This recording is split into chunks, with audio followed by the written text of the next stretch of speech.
Okay, everybody, we're going to give it a few more minutes just to allow people to join us. This session today, we will be discussing the truth about the future job roles in the new energy scenario. If you joined us for the session yesterday, it'll be a similar kind of open discussion format. So please do feel free to contribute.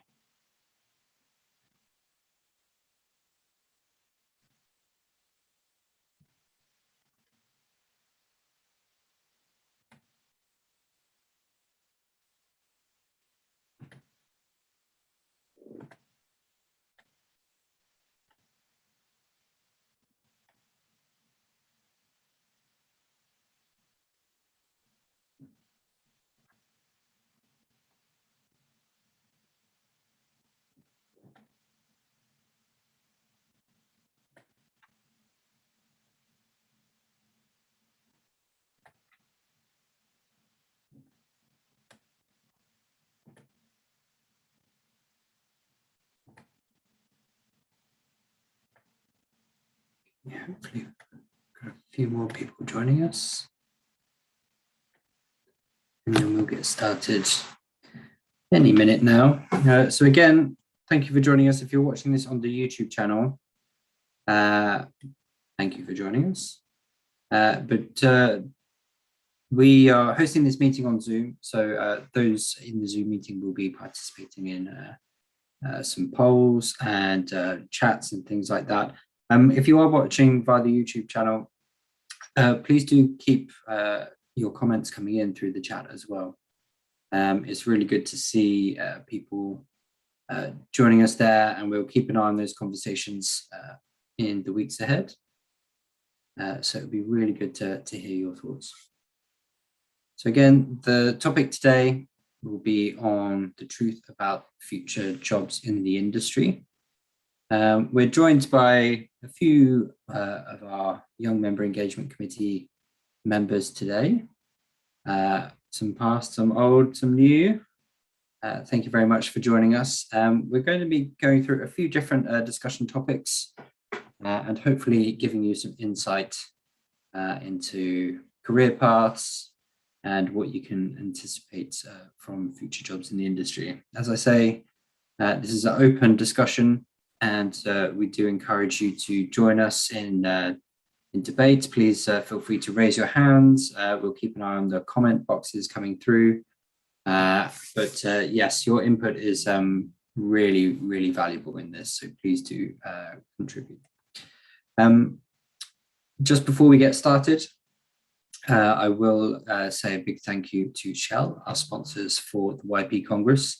If this is your first session with us today, we have a whole week of activities. You've missed a lot, but don't worry, it's all available on demand. Again, if you watch via the YouTube channels, you can access all of that via the Young Member Engagement Committee YouTube page, but also the SP International website for this event. We have a watch sessions tab where you can access everything from there as well. So we still have 2 more days of activities to come. We've got a session tomorrow, which is recapping all the amazing presentations that the section officers has been giving throughout the week. We've had some really exceptional examples of YP activities, and we're going to summarize that tomorrow. We also have a really great session tomorrow afternoon where we are inviting, we have actually 4 CEOs now from various different companies around the world who will be sharing their own experiences and giving their advice to YPs for their future participation in the industry as well. So before we get started, I just wanted to kind of set the scene, I suppose, for this session today. Again, we're talking about the truth about the future jobs in the industry. I suppose what we mean by this, no one can know the whole truth, and I suppose everybody's individual truths will be different, but that's kind of what we're after. We want to know your personal stories about getting a job in the industry, how your opinions on that have changed, how they're changing with everything going on at the moment, if you've had any kind of issues that you want to kind of raise with us. But also how you feel you were prepared for that in academia as well. So I'll kick us off. I suppose a lot of different issues have been happening. I remember a couple of years ago, the discussions were more about the price of oil, digitalization, automation, and how that would be affecting job roles. People were interested in whether they should specialize in a particular topic to get have better chances of getting a job, or whether they should diversify. It seems that some of those questions have been answered now. A lot of the sessions that we've been running, both during this Congress and at ACCE as well, and previous town halls and sessions, it all seems to be pointing towards diversification to get ahead in the industry. But we'll be talking a bit about that today as well. Generally, jobs pick up with oil prices as well. And I think since December, we've seen a kind of gradual increase. We've been at around $80 per barrel for a couple of months now, and things seems to be getting steady and recovering. So hopefully that picks up with regards to jobs as well. But at the same time, many companies are rebranding, changing the direction of what they want to showcase, and that's really influencing. I've been speaking to a lot of students over the past few days, and that's really influencing their opinions of the future of the industry as well. So we have lots of exciting people here today. You can see we have Hamid, Orkan, Cassandra, Raphael, our incoming chair for the Young Member Engagement Committee, Wasim, Nikhil, who joined us in the YMEC, just rolled off, but we've managed to keep him going for a little bit longer. We want to hear from all of you about your stories, your journey in the industry. I will start, Raphael, perhaps you could introduce yourself and perhaps tell us a bit about your journey in the oil and gas industry, and what surprised you, and what you've been preparing for. Thank you, James. I think it's a very, very strong question to put me on the spotlight. I think, or can you yourself? Is that possible for you? Thank you. That's nice. We were listening to some music. But to your question, I think it has been clearly many changes in general. I can tell you in my personal experience, I work in OMB as a senior expert in the area of EOR. So what we mainly do is we focus in projects for EOR, mainly for feasibility evaluations, whether can we do on the field or not, can we apply certain processes or not. So that includes the whole evaluation from laboratory to field implementation, and this is part of my job. What has been coming over the last months a lot has been a lot of projects evaluations more on the direction of low carbon business or new energy solutions. And this is part of what we are actually discussing today, this adaptability. So I have been doing pretty much EOR for about 15 years. So I'm not anymore a young professional, but in my heart only. But this has been part of this strong change and part of this adaptability that we require about the jobs in the future for us. So, and then I came to the realization that what I have been doing for 15 years, I need to change. The core activities there, well, because what we do is evaluations in flow and porous media, but we're changing the fluids. We're talking about more gases, we're talking about carbon, we're talking about hydrogen. So, but still, this pose change. I mean, I have about 70 technical publications in the area of EOR. So, and then suddenly you need to change or adapt completely to start doing new things. It's a new learning, it's a new process, but then also it clashes a little bit with what you have been doing or what you have been preparing for. That on the one hand, and in the other hand, you realize, okay, I need to be ready for what is coming. I need to be ready for what will come. And we see that We don't see only that in my company, we see that in other companies, like, for example, Rodrigo's company, that now they are called Total Energies. Yeah, this is happening for many other companies as well. And this adaptability process, this comes also with the professionals that are working on that company. Yes, that was my introduction. Sorry, James, I took too long. That's absolutely perfect. I want to hear more about that stuff, and we're going to dig into that.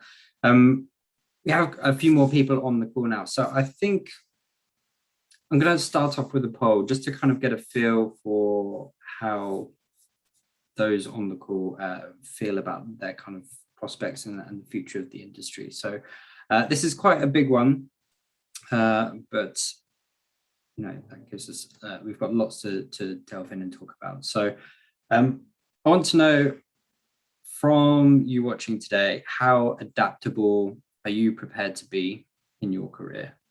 And hopefully from here we can kick off some good start talking points. So I've got a few different options for you. Please take your time to have a read through it. If you can go for the option that best suits you. So here I have, how adaptable are you prepared to be in your career? So do you have a specific career path in mind and you'll stick to that as much as possible? You have an ideal career path that you're willing to change if you need to.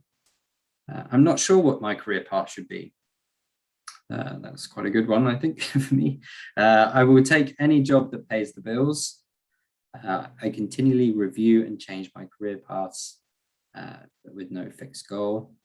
I don't think about my career path at all. I will see what is available to me as it comes. And I continually expand my expertise so that I can be ready for any career path.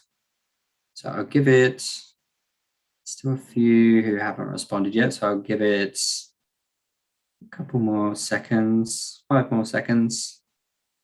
No, it's a big topic to discuss. Okay, we'll end the poll there. So I'm going to share these results with you. So interestingly, the vast majority of you have all agreed that they would continually expand their expertise so that you will be ready for any career path. I find that quite interesting. Generally, I think most people, when they talk about their career path, they make it sound as though there is a specific target, I suppose, a specific goal. But do you think the industry has kind of kicked that out of us? Wasim, it would be great to hear from you.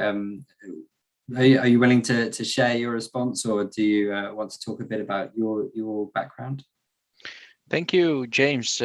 So in light of the result of this poll, and I can tell you is one of the things that will really characterize the workforce of the future is the continuous learning. Continuous learning will be the skill to have moving forward. Change will be always constant. Things always will change, and continuous learning is needed to really making sure you have the skills needed to meet the future, the jobs in the future. Following with what Rafael mentioned before the poll is really we are now witnessing a time of a huge change in the industry. As he mentioned, as he alluded to, the core expertise of petroleum engineers is still needed, but it's been diverted toward other energy resources. And that's actually where the YPs need to excel at, by how to expand their skills toward the new energies. The good news is the learning resources are available. There are plenty of learning resources in SPE, elsewhere, online learning platforms that offer knowledge at for free and at a cheaper price, where people can get into to learn things about the new energy, digitalization, digital skills, coding, machine learning, AI, etc. So it's really exciting time for the YPs to expand their skills, as we have the nature of jobs being diverted, the applications of the knowledge is being diverted to the new energy resources. Definitely. And I think this attitude is being reflected by a lot of people that I speak to.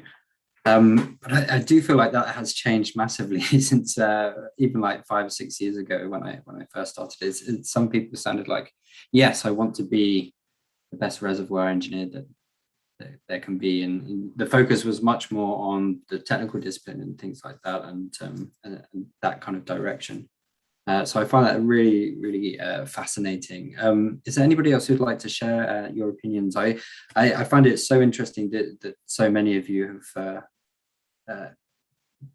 said the same thing, to be honest with you. Nikhil, please do go ahead. Hey, so hi everyone. I think I personally answered. I continually expand my expertise so that I can be ready. I was thinking about the last one as well. I will continue to refine my skills, but I did not choose that because there is a reason. The current existing skills, they might not be, they might not hold true in near future. We might have to completely, reskill or acquire new skills. Like Wasam said or Rafael said, it's changing how we have been working. So the way of basic physics is not changing. How the fluid was flowing through your porous media, that's not changing. It's still the same. It's how you are analyzing it and how you are making most out of it. That's changing. Mm-hmm. So I think from that perspective, this is definitely the one of the cases. One other thing that I've been discussing with many folks out there, specifically from students or even young professionals who are at my experience level 1 year, 2 years plus minus, university seniors or other peers. People don't know where they're headed and what they want to do. That's actually many people are in that zone where they don't know where to go. That was one of the options I could see. Of course, choosing that option is a bit uncomfortable thing, but that's one of the harsh reality that many of the folks out there, they don't know what to do. People are going out and learning Python because they think that after learning Python, they would get some job. So the first thing that anybody is doing right now is going out and learning Python. I don't know if only learning Python or Python is going to cater to everyone. Of course, everybody should know Python because it's now becoming an added weapon in your armature. But that's the reality, and somewhere, and that's why I think continuously reskilling, updating yourself, modifying yourself is extremely important. And we need to have a mechanism where we address these concerns. Senior folks, 20 plus years experience, they're being taken care of. Young folks, 8 to 5 or below 5, and students, they are addressed. But the folks with between 8 to 15, they're the middle generation. And they're on neither of the sides. So this is my thought. Everybody might have their perspective, but definitely from where I come, where I see, I feel there is a concern and people don't know what they want to do or where they want to go.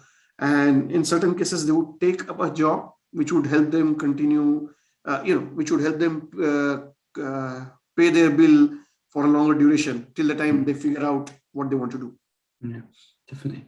It's interesting because you're saying a similar thing to Wasim, but Wasim was describing it as exciting opportunity and using words like that, and using I mean, from both of your what you're saying is essentially the same thing, but so perhaps it's more the attitude that is different, that you either anticipate the change and prepare for it and you can be excited by that, or the change will happen to you anyway and then it's less exciting and less fun to enjoy it. But Mohammed, please go ahead. We'd love to hear from you. Yes, thank you, James. It's one of interesting topics.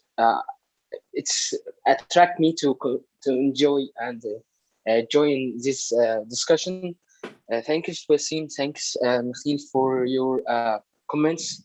I will add for your comments. I totally agree with what you have said. especially at the beginning of COVID. I think I have attended an event organized by SPE International, and that Tom, SPE president, have said a word that's still in my mind, and that it's one of that something rules that I take already. I took already in my lifestyle. It's to be resilient. To be resilient, it means that you need to go for working at every position, at every situation you have. So it's our market, especially in oil industry, it's very fertile. It can be up and down at any time, at any situation, especially before COVID. The oil industry is about to go for more investments, especially we have in Egypt different investments from different investors. But when COVID come, all investments have been cancelled. So it's about the industry itself worldwide. So to be resilient, to have different skills, including digital skills, including energy transition skills, including the personal skills, including communication, leadership, and different skills, including interpersonal skills. So it's about to be resilient, to be weaponed with any situation you have during the industry.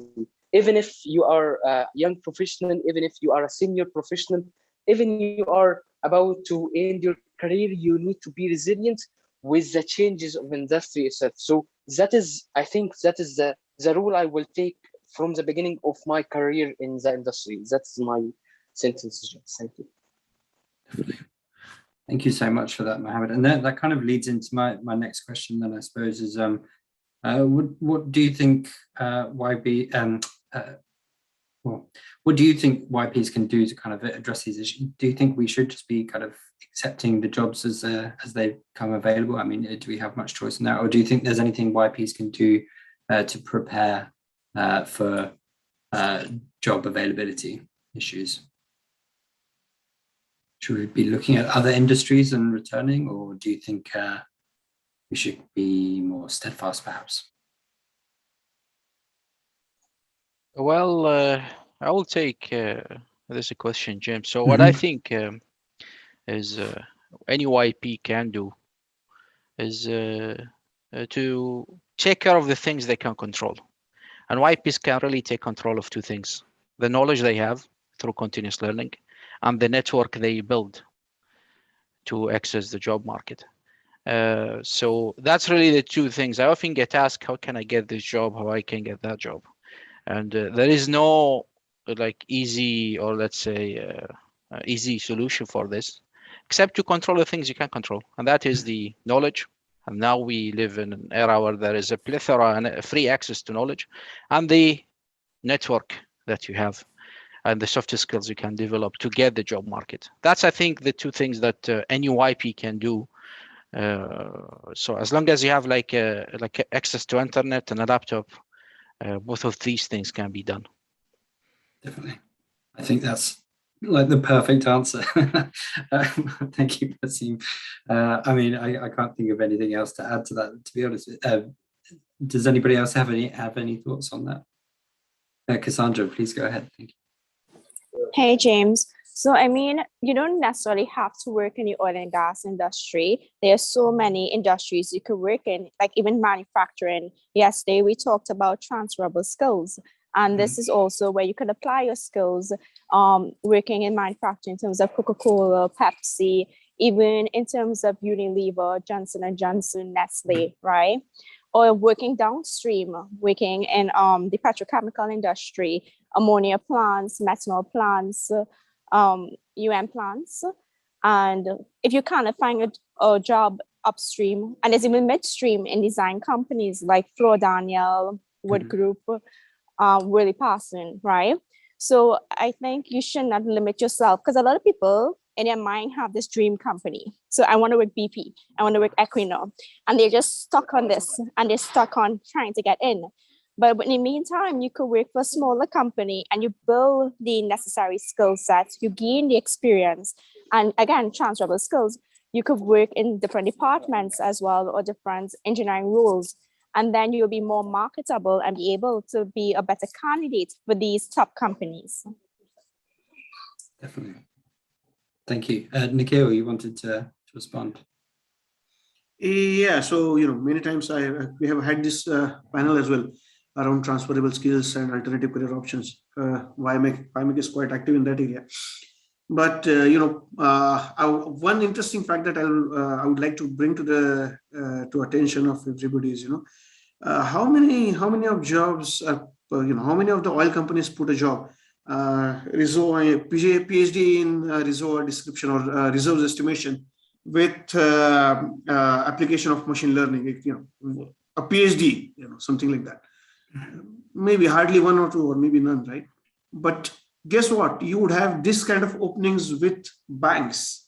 You would have this kind of openings with rating agencies, and they need people with PhDs in reservoir engineering, reservoir description, and application of machine learning to resolve very, very specific jobs. And highly technical, maybe more sophisticated technical stuff than what a reservoir engineer would be doing in a general oil company. Of course, I'm not putting anybody low or down. However, I'm trying to emphasize that there are opportunities, there are options. It's only the matter of fact that open your eyes and just go out and check. So yeah. Yeah, I think you're both right, and I completely agree with what Cassandra said as well about a lot of people just have a company in mind or a specific thing like that in mind, and I find that so interesting because from some of the other sessions that we run, many people don't really know what those people do on a day-to-day basis anyway. They're not really certain about what it's actually like to do those jobs, but they have that in mind. And I feel like I probably do the same thing. There are certain companies where I go, oh yeah, that'd be amazing. I mean, I work for SP, I'm never leaving, it's fine. But it's an easy way out almost, that you can just focus on that and pin everything on that, because suddenly the onus becomes on waiting for the opportunity to come to you. So yes, I think there's some excellent points there. Thank you so much. So how much do you think students and YPs then can plan for the energy mix specifically, I guess, then? Do you think, as you say, I mean, there was pretty much consensus from the previous poll that we should all be continually increasing our knowledge, but do you think there's a limit to that? Do you think we have to kind of wait and see what's going to happen with the industry? I mean, obviously, there's a lot of big proposals and changes that are being discussed over the past week or two at COP. Do you think there's the limit to how much we can plan for it, or do you think we should just keep an eye on the news, essentially? Raphael, you wanted to go ahead. Yeah, well, just simply saying that I think the best is not to plan too much. The best is more just keep on being prepared for changes, and keep on being ready that whatever learning you have will be adapted to whatever it comes. Right. This is what I was saying. We have a core area. For example, I am a reservoir engineer, and we reservoir engineers, we do many different things. Also, the same applies for a production engineer, for a drilling engineer. I have many friends that they study drilling, and they are now doing drilling in water wells, or doing drilling for mining or for some other things. Right. So obviously, we come back to what Wasim was saying, that there are certain things we can control and we cannot control. The only thing we can control is exactly what he said, the fact of that we continue learning. If we stop that one, then we are completely wasting our time. If you don't stop that one, then things will keep on rolling. Whatever it comes your way, you will have to adapt. And again, we come back to this adaptability. Yeah, what should all be doing? We obviously have to be improving our digital skills, understanding. Yes, for some boomers are more difficult from some others, but it's important. It's digital skills improving. And also, you were mentioning that one of the guys was mentioning about should I learn Python?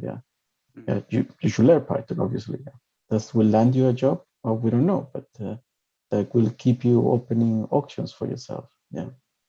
And that's the question is that you have to ask yourself if that is about opening only auctions or is about also being competitive in the market. Yeah. And you got to see it as a business, right? I do have certain competitive advantages on my own as a person, and this is what makes me better than the other person on the professional level. Yeah, and whatever you bring into your professional learning or to professional process education in whatever way is a competitive advantage for yourself, and this is exactly that what we should aim for. Yeah. Rodrigo, you had your hand up for a bit. Do you want to go next? And then I believe we have a question in the chat that we'll go to. Hi, James. Hi, everyone. Apologies, the delay had some IT issues, but great seeing all these amazing faces and all the great insights you guys have been giving. I completely agree with you guys. I was just going to add that, sometimes we've been called, petroleum engineering as a very niche engineering, a very subset of engineering. In some countries, as in Europe, as Rafael knows, and some people, it's even not even a core engineering. Sometimes petroleum engineering is kind of a master's specialized course that you take after doing some major engineering, let's say, core curriculum. And now, out of the sudden, we've been thrown into, we're no longer petroleum engineers in some sense, we're energy engineers. So we're supposed to know overnight about wind power, hydro economics, downstream, midstream, tax law, regulatory aspects, carbon tax, everything out of the sudden, right? So it is scary. It's a little bit of a kind of putting us against the wall, but the way I see it, it's a huge opportunity, right? I mean, finally, I have a lot of mechanical engineer friends, chemical engineers, electrical engineers, and they have such a broad aspect of chances where they can work, where they can apply, where they can easily move within areas. And even within petroleum engineering, we think, oh, you can't go from production to a reservoir. You can't go from reservoir to completion. We see them as such specified, and isolated métiers and disciplines, when really there aren't that much. As you see, electrical engineers sometimes go from telecommunications, they go then back to Silicon Valley, and then they move to programming, and it's usual for electrical engineers, even aerospace engineers, and some other specialized kind of disciplines. So I think it's a great opportunity for us petroleum engineers to expand and really become energy engineers. And the as Nikhil was saying, it's all engineering and all physics at the end, but plus much more. But I think we're the most suited engineering to really understand some of the economical challenges, because mechanical, electrical, chemical engineers, they're quite aware of some of our processes. But when you take the geopolitics, the economics, the big oil, big energy, let's say, the big capex projects, intense, these kind of things are usually only from the oil and gas industry and now energy industry. So I think we're in a great position to keep on reinventing ourselves. So I think it's both putting us against the wall, but again, it gives us a chance to really broaden and expand our field of expertise and even job market and experiences, even within our companies. Before, it wasn't well received if you were a drilling engineer and you wanted to move into mid downstream. That was not seen as a coherent career move. Nowadays, at least in the company I work in and some other companies I know, that they actually incentivize, they've restructured their engineering departments to make it much more transversal and from different areas. So I think it's a great opportunity as well. It has its downside for sure, but we got to see it from the bright side. Mm-hmm. Definitely. I find it so interesting because obviously a lot has changed in the past couple of years, but I've heard some people saying like this energy engineering role is a fallacy, essentially. Like, you still need people to do the thing. You need people who know the skills and things like that. And, the way companies are talking, it's as though we are all going to be energy engineers, but do you think that may just be until companies settle down and decide what direction they're going to kind of put their investment into, or do you think that is just the new reality that you will have to know everything? Because I can certainly understand like the feeling that you need to know, but do you really think jobs will be as broad as that?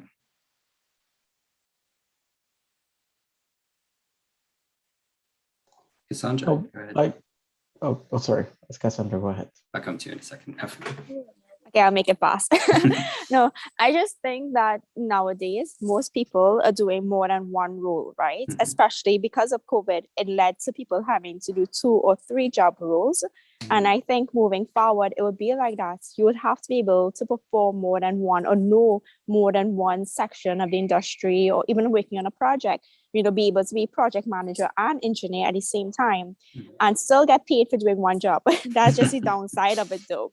Mhm. So I think going forward, that is how it's going to be, because they're going to be cutting back. And also because of digitization and everything becoming more computerized, working from home and whatnot, that is going to be our reality.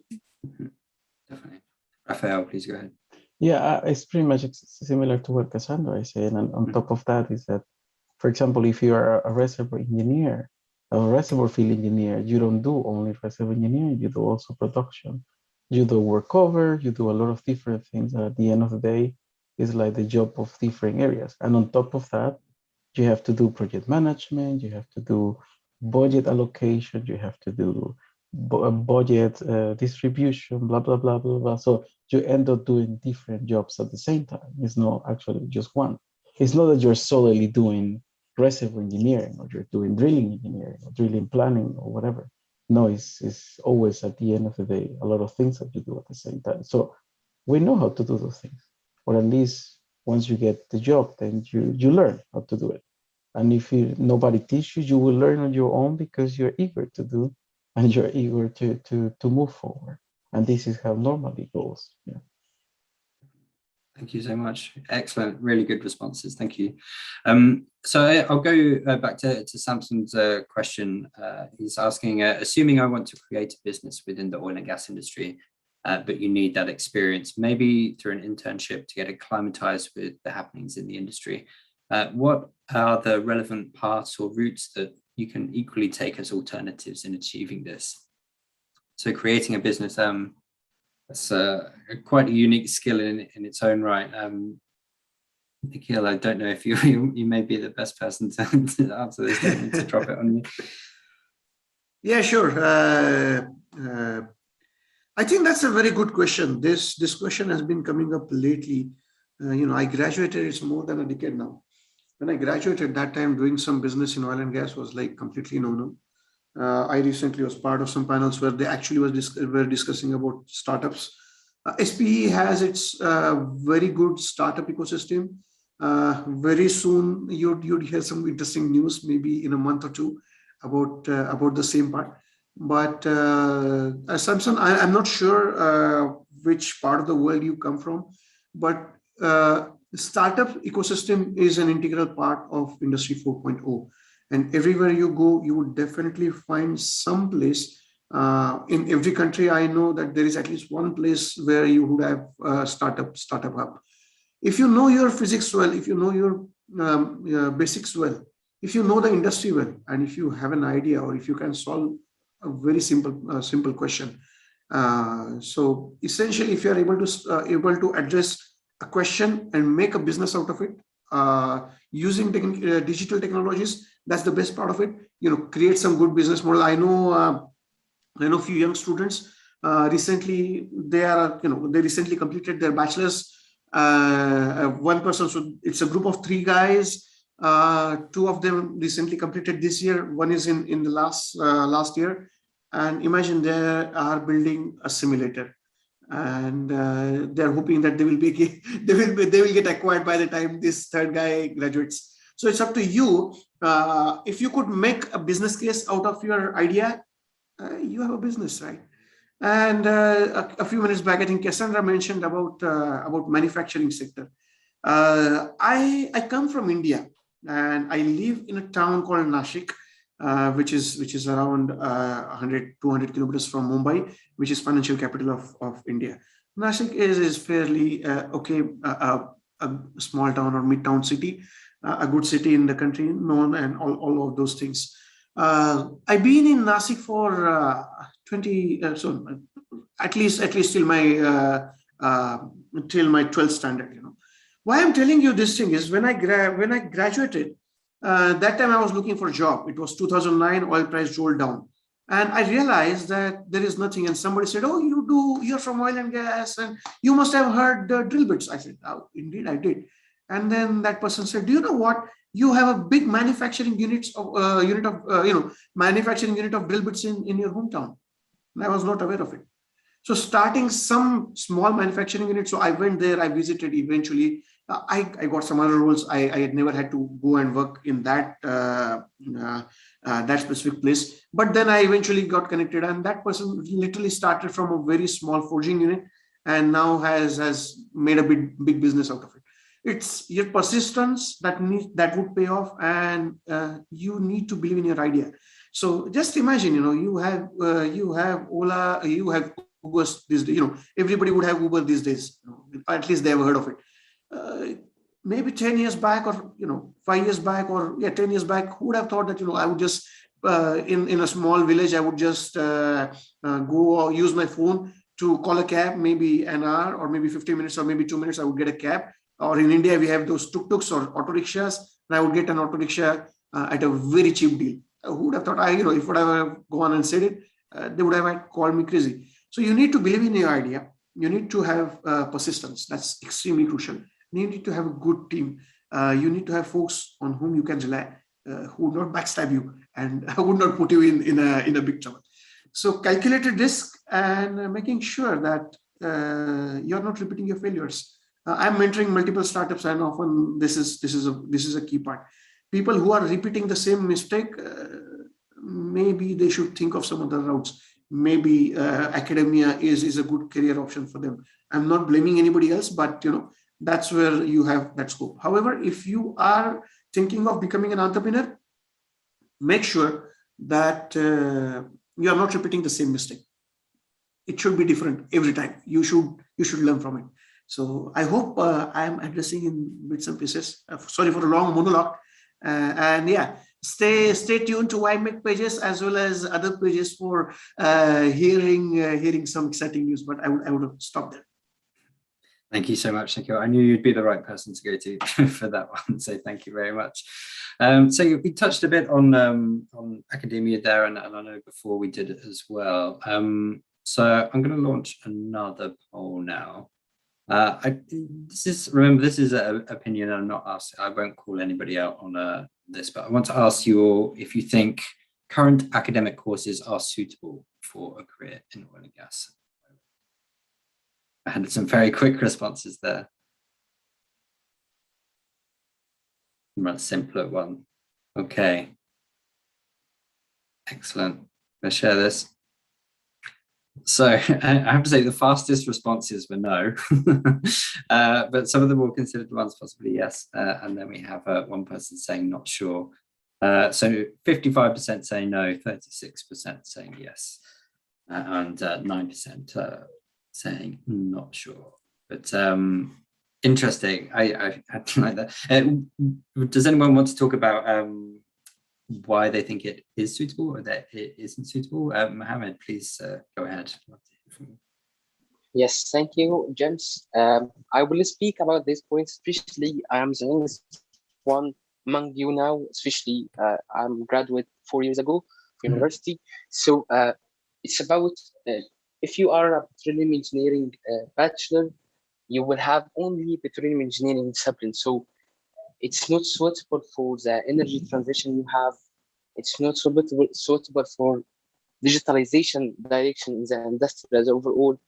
At any directions, it's about inner engineering, about completion, reservoir production, drilling. It is good for petroleum engineering, but to be honest, for me, I'm now searching for a master's degree that's combined between these directions and what I have studied. If I graduate now from university, I will have the knowledge about petroleum engineering. But to cope with these directions, I totally need to make more education about diploma courses, about digitalization courses, or something like know about renewable energy and energy resources differently. So I think, from my opinion, it's not suitable for us to have academia research or academia subject and syllabus which is related to petroleum engineering, which is the old school.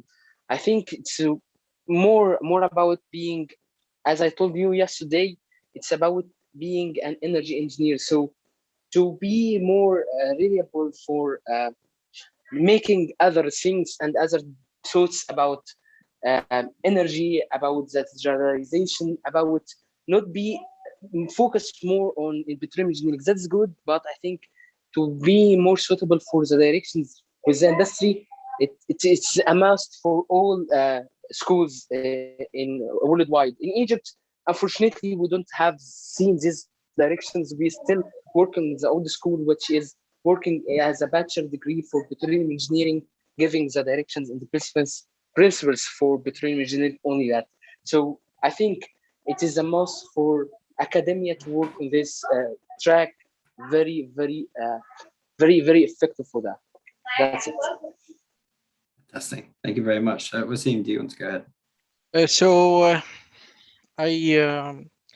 I want to offer a bit of a different view about how education or how good the universities are in delivering the education we need. So, as a petroleum engineer, in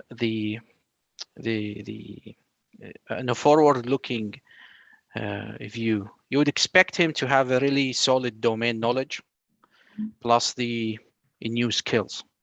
Now, does universities excel to provide the first half, which is the domain skills?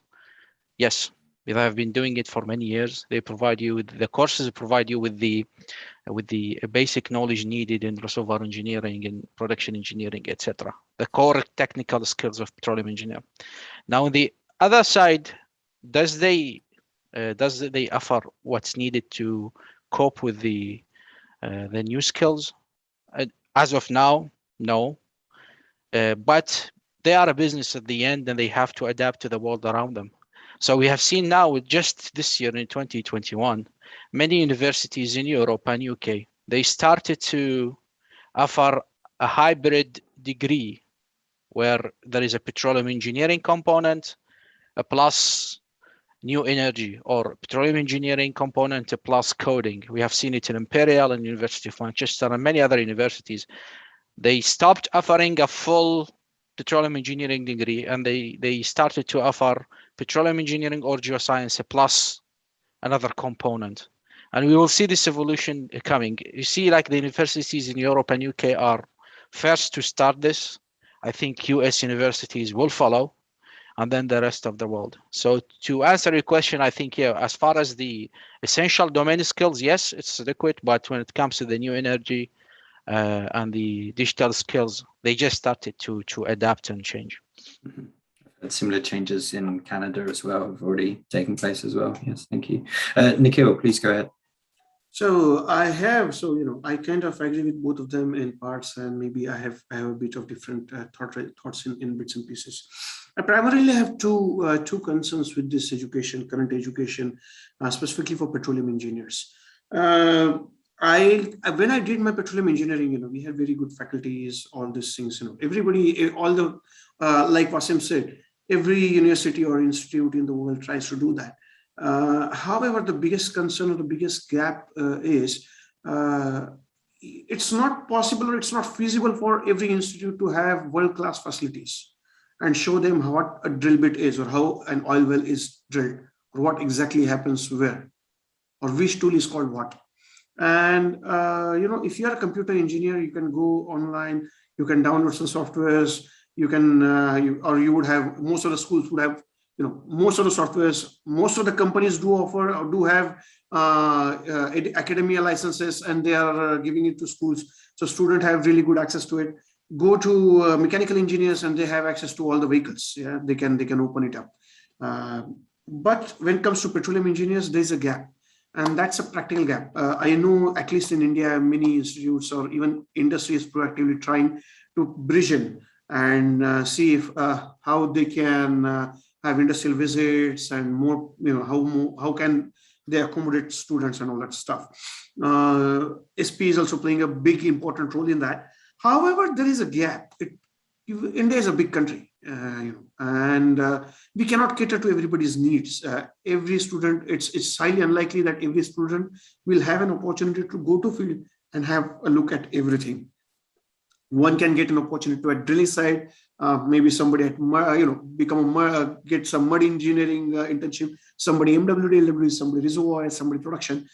But practically, it's not feasible to have everything or understanding, or at least one side of everything. That's one big concern. I have a very big story, but I'll share at some other time. The other concern that I have, and this is specifically from India side. In India, when I graduated, we had 2 or 3 engineering colleges offering petroleum engineering degree.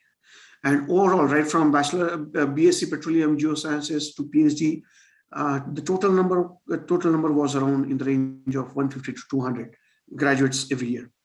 Currently, the number is in the range of 4,000 to 5,000. It's just been 10, 12 years, or maybe a bit more than that, if I'm not wrong. And the number of jobs has not increased in India. We have limited number of openings. Practically, everything is, most of the oil field are assigned to national oil companies. Their intake is only at graduate level. There is one exam, one of the toughest. So either you have to crack that exam, or you have to crack that campus interview. If you can't do either of the two, then you cannot get into the national company. That itself is a problem. That's a different discussion, because again, that's a system followed everywhere in India for all the systems, government systems. So I'm not going to say anything about, this is not the forum for that as well. But so there is a disproportion where number of students graduating with a degree in oil and gas or associated, like geosciences, etc., or geophysics, is tremendously high. There is no relevance to number of job openings in oil and gas. And $80 now to 80 jobs, $80 now to jobs, $80 2013, 2014. There is a huge gap. And if we are realistic, maybe it's time to reconsider how we are looking at our programs and how we are teaching and delivering those programs. And I'm sure that, I also believe that academia needs to take steps, but it's not just academia, it's industry as well. Everybody is doing their bits, but it's a global problem, which in India, we are seeing it a lot, because there is a disproportionate event happening right now. So one sad story is because of the demand and supply basics, students are working even for free in certain cases for 6 months, 7 months before they get their first salary. Some weird stories are there, but maybe that's what we are here to discuss and see how we can address this. Right. Thank you. Thank you, Nikhil. Samson, you had your hand raised for a bit. I'm not sure if you still had a question you want to ask. Please feel free to go ahead. Yes, thanks, James.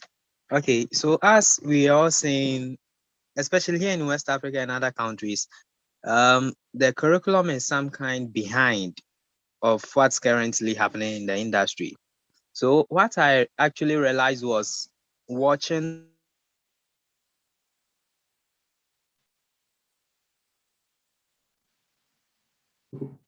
I think we've lost you slightly there, Samson. Is it just me? Can anybody else hear? No, I think we lost the audio. Yeah, we've lost Samson. Sorry about that, Samson. If you are able to rejoin us shortly, or put your question into the chat, we'll make sure we come back to that momentarily. But while we wait for that, I'll kind of try and summarize a little bit, but if we're all talking about diversification, broadening our skills and having to know everything, I do have another quick poll. Again, it's slightly different to what I've discussed with some of you before, but do you think there's a risk of a skills shortage? If so many people are kind of with sustainability and things like that, people kind of going in different directions, and even the people within the industry having to broaden their skills so much. Do you think there is a risk that 5-10 years time there may be a skills shortage? Okay, I'll give it a few more seconds, see what people think. Pretty close.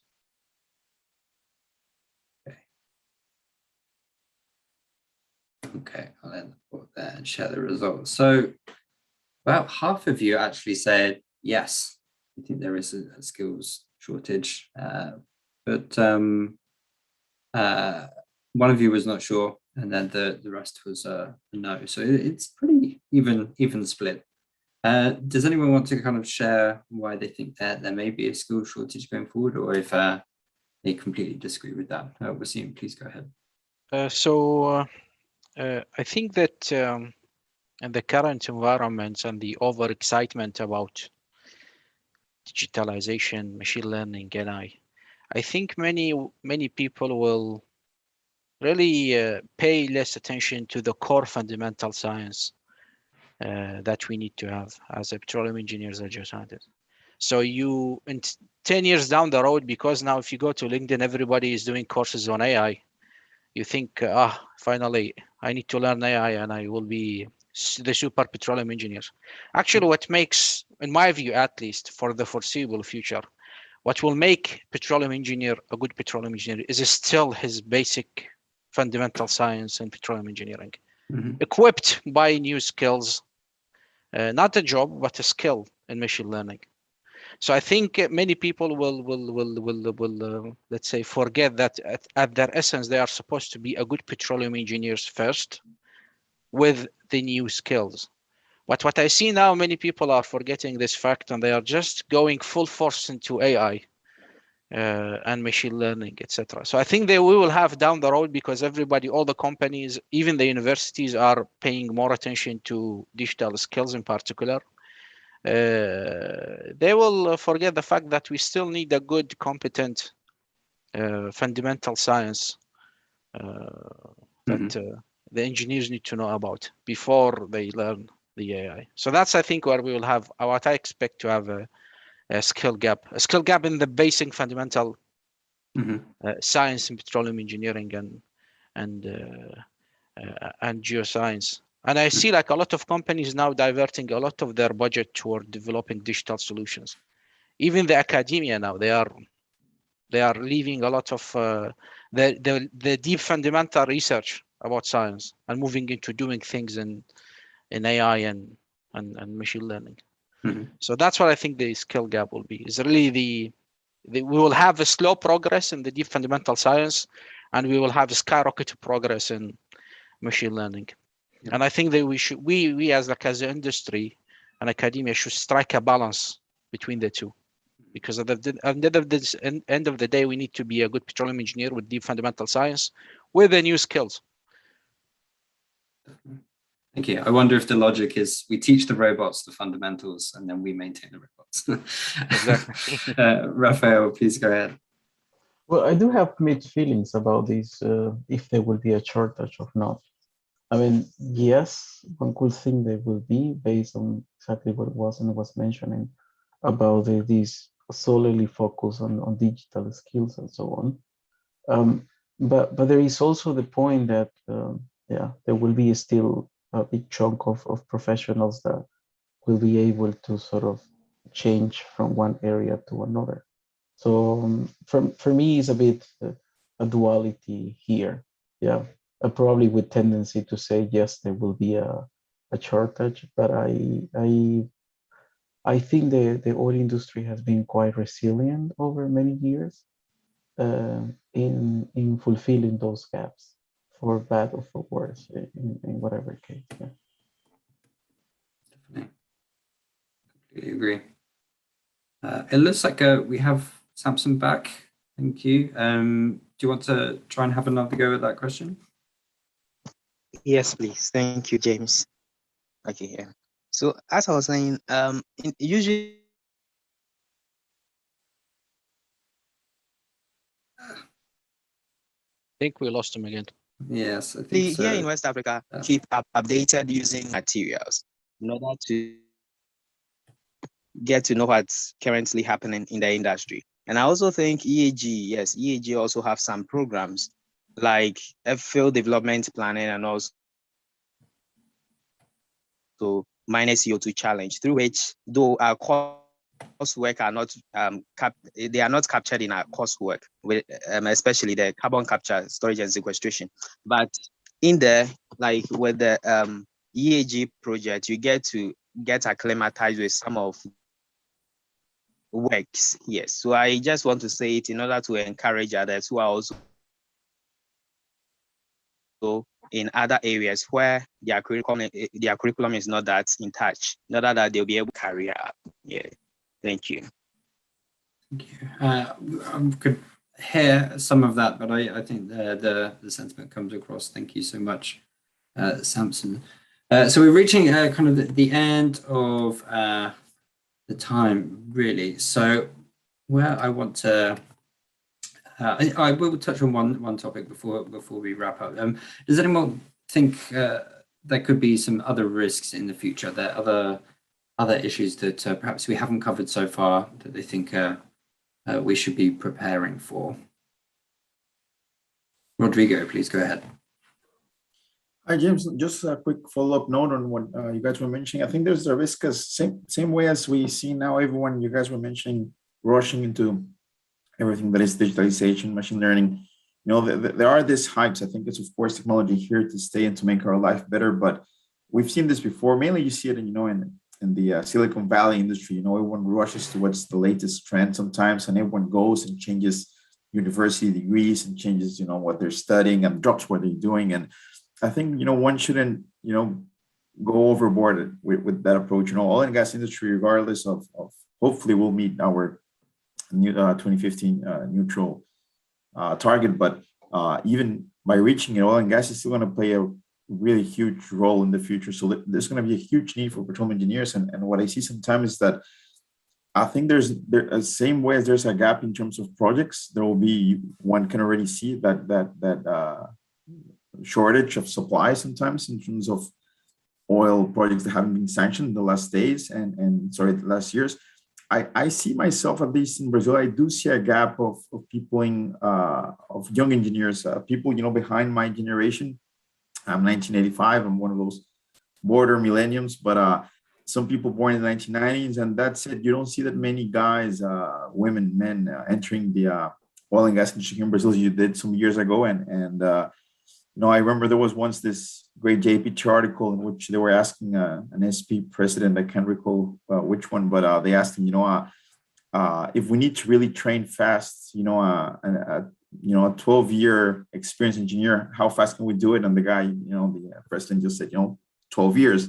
You can't really just, or out of the sudden generate experience. You need people with experience. And I do see in Brazil an age gap in terms of human workforce elements. So I think, people are we ourselves, I think in YMEC, we discussed, would we recommend someone to enter the oil and gas industry right now, or would we rather recommend them to enter, a rather more broader engineering degree, and usually we tend to the later, right? So I think there's going to be a shortage. We see it in the statistics from student chapters. For the first time, I think almost in history, we've been going down from the last 2-3 years in terms of student members, and I think that's something we should definitely focus on. Thank you. Cassandra is worried about another pandemic, so I think we're all mindful of that. Raphael, please go ahead.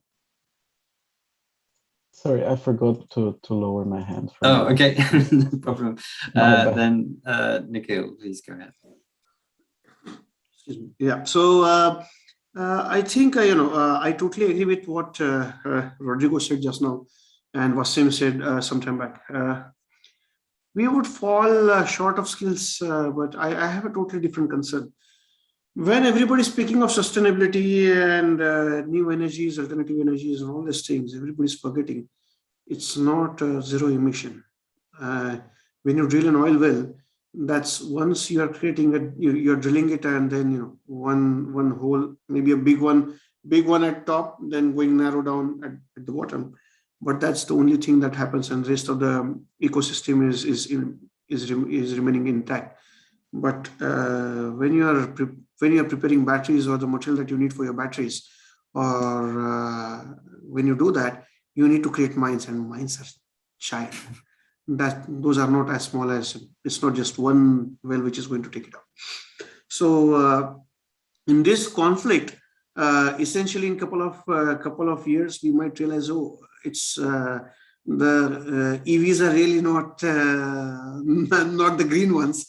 The long lasting effect or the indirect effect is much larger. We might realize that, or we might not. But this is again remote or corner case possibility that recently, a couple of months back, we saw power shortage in various countries, in various places, including China, because coal was halted.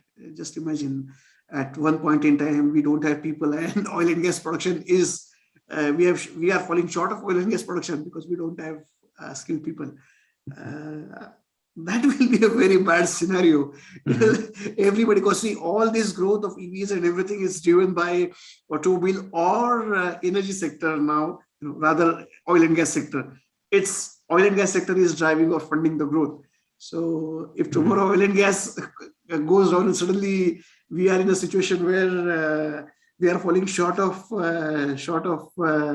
energy supply, then maybe hopefully God will save us.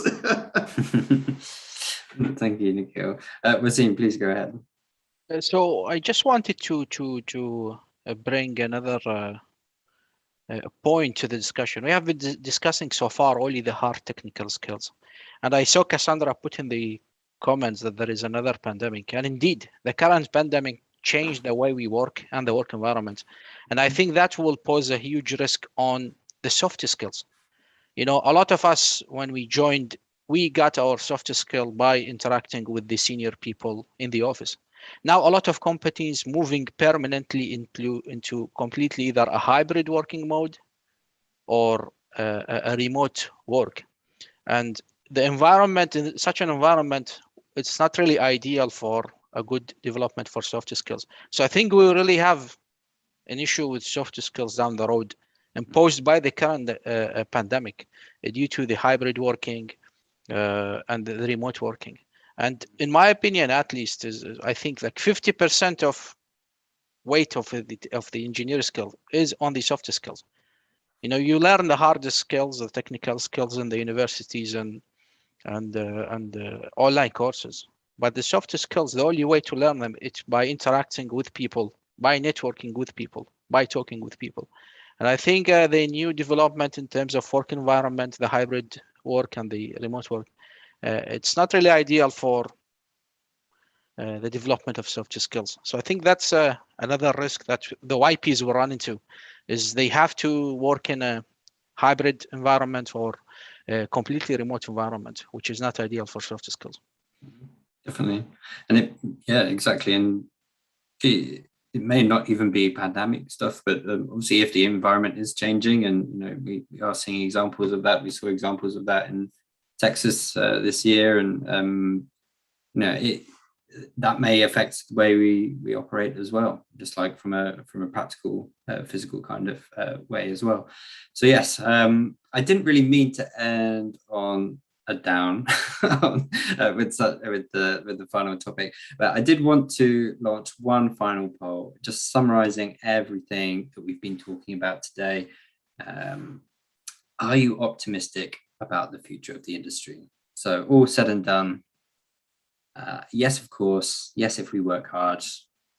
No, the end is inevitable. Or no, we need to do more. I'll give it a few more seconds.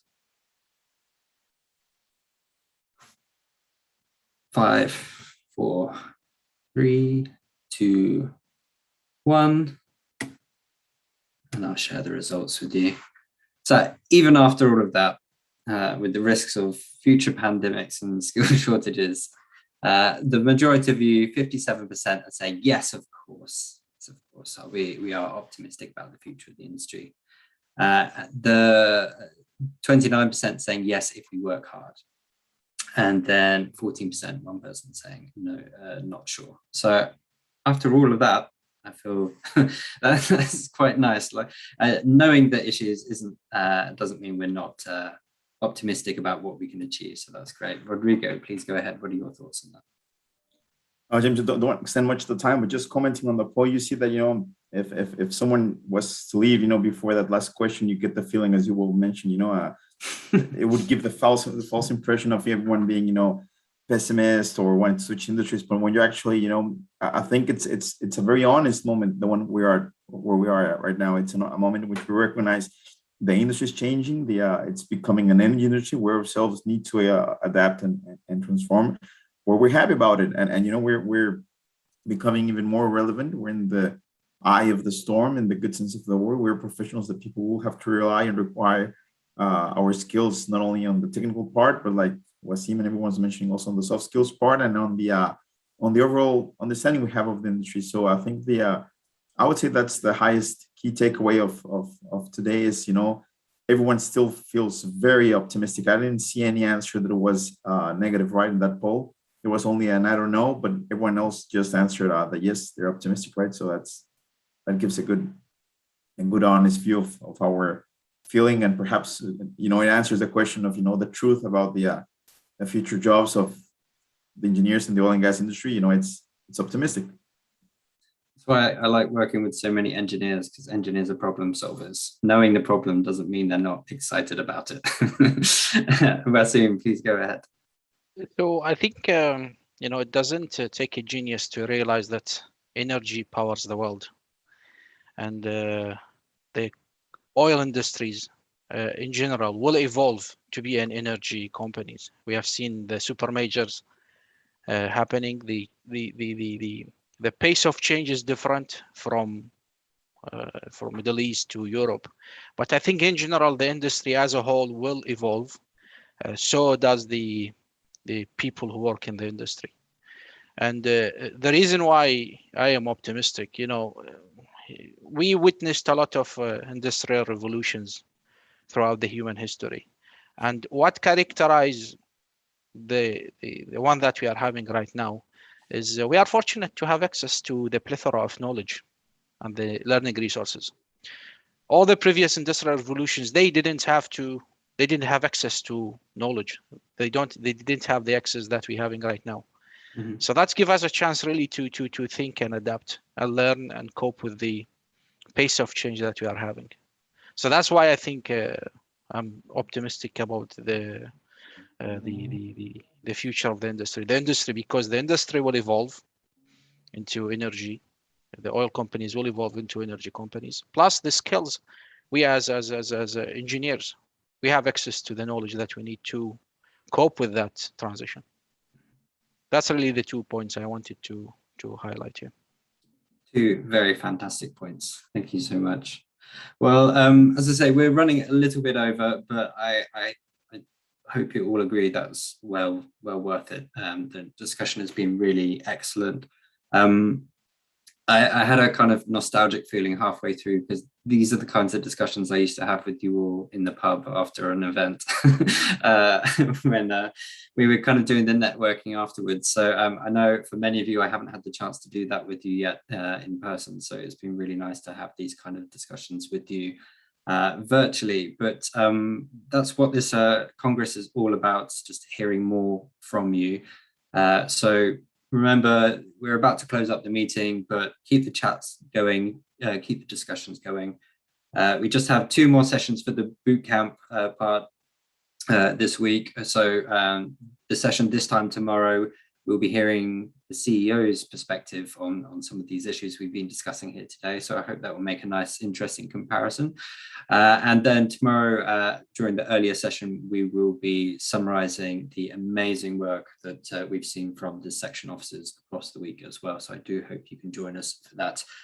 Thank you once again to Shell, who's supporting this event and making this possible. And thank you to you all. Thank you all for participating. I've really enjoyed this session. It's been really good. Do share it with people that you know. I'm sure a lot of people must be having similar thoughts in their head, but it's great to get it out there. So once again, thank you very much, everybody. I've really enjoyed it, and take care. We'll see you tomorrow, hopefully. Thank you, everyone. Thank you. Bye-bye. Thank you, James. Bye, everyone. Bye. Thank you, James, Joanne, everyone. Thank you so much. Thank you. Bye-bye. Bye.